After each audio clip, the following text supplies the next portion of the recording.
Today in the Secret Sanctuary, we have another comic book spotlight, this time the Golden Age with Action Comics number 62.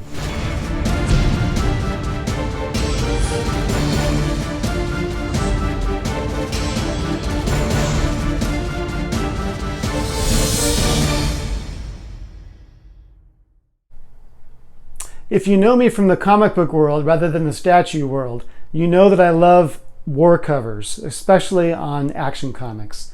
There's a run of Action Comics from about 52 to 63 that are almost all war covers, and it's a run that I think is one of the best of the Golden Age. I've owned several copies of Action Comics number 62 over the years. I currently have two, a 7.0 and an 8.5, and I was fascinated to learn the covers are different. There are some variants in the Golden Age. They aren't common. Usually there are more error covers between one printing of an issue and another printing. We see that on Batman number 1. Batman number 1 shows number as NO period and then a space and then 1 on most copies. But there are some copies where the period is missing. So essentially there was more than one printing of Batman number 1 and the period got left off. Either that or mid-run somehow there was an error in the printing process and that period was no longer printed.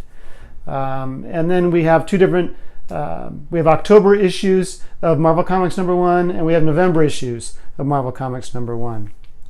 And then there are other differences like with the New York World's Fair 1939.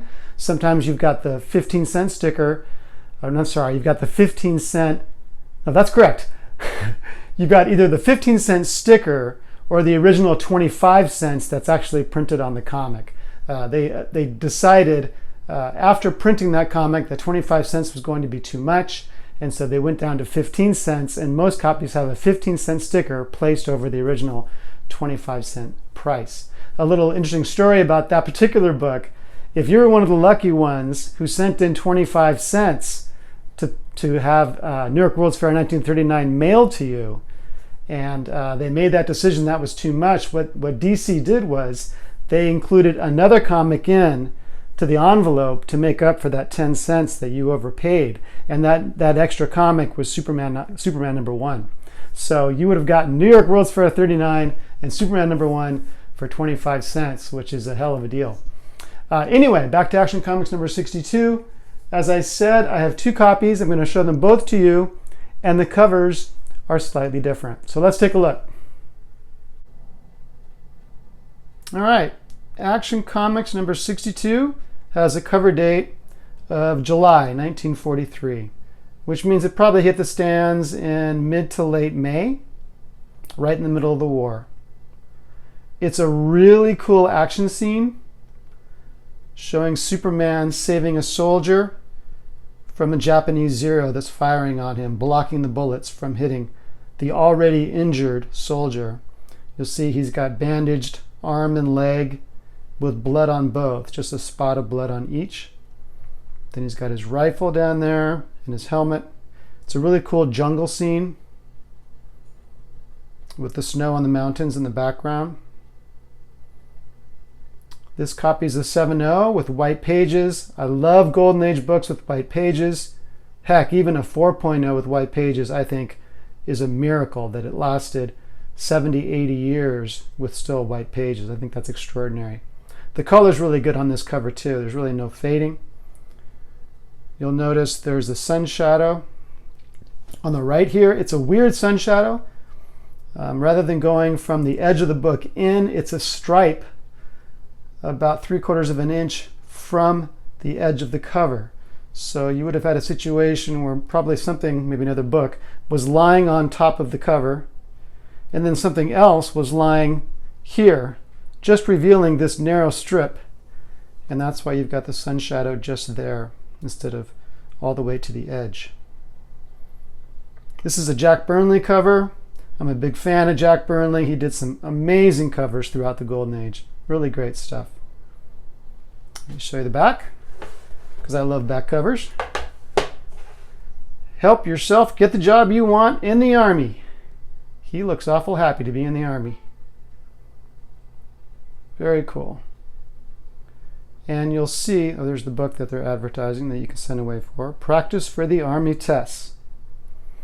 Act now, rush coupon today. Luckily no one cut this coupon out.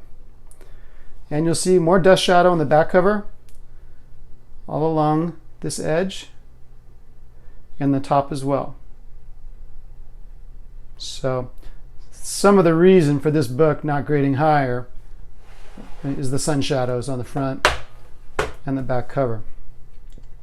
Now I'm going to show you the 8.5. Actually, first I want to point out, notice that on the Japanese Zero there are two rising suns, one on the wing and one behind the cockpit.